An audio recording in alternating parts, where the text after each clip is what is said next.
Rome a affronté de nombreuses civilisations, mais peu ont été une plus grosse épine dans le pied que les Germains. Des siècles avant les invasions barbares, et avant même la fondation de l'Empire, ils étaient déjà une menace. César a affronté le chef suève Arioviste pendant la guerre des Gaules, et a recruté des auxiliaires germains pour renforcer sa cavalerie. Une fois César mort et Octave devenu empereur, l'invasion de la Germanie est lancée.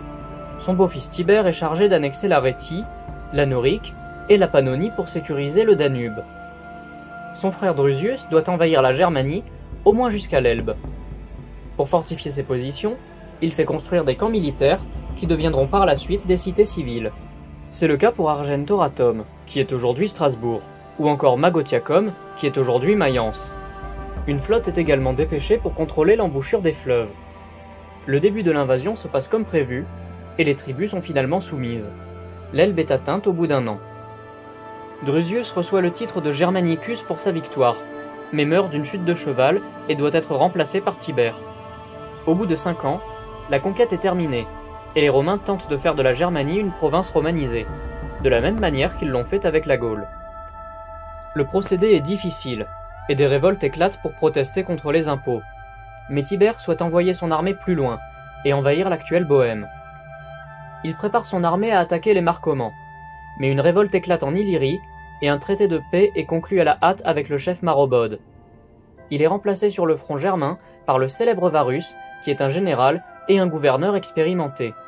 Mais ce général va être trahi par un officier d'origine germaine, Arminius.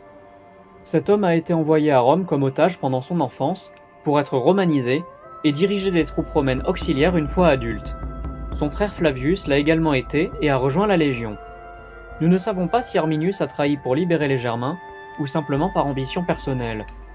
Les Germains ont prévenu Varus qu'Arminius était un traître, mais il avait tellement confiance en lui qu'il n'a pas cru qu'il pourrait le trahir. En septembre de l'an 9, il tend un piège dans la forêt de Teutobourg et détruit 3 légions.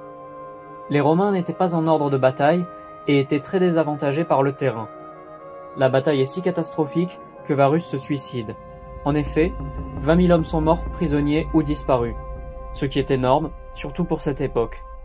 Suite à cette victoire éclair, les Germains reprennent le territoire conquis par les Romains. Tibère devient empereur à la mort d'Octave et envoie le fils de Germanicus, qui porte le même surnom, envahir la Germanie avec 8 légions.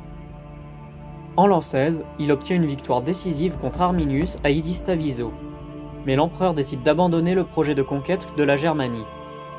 Rome continuera d'influencer la Germanie par des moyens politiques, mais la conquête est abandonnée. Rome a donc perdu la Germanie à cause d'un cocktail de malchance et d'erreurs stratégiques.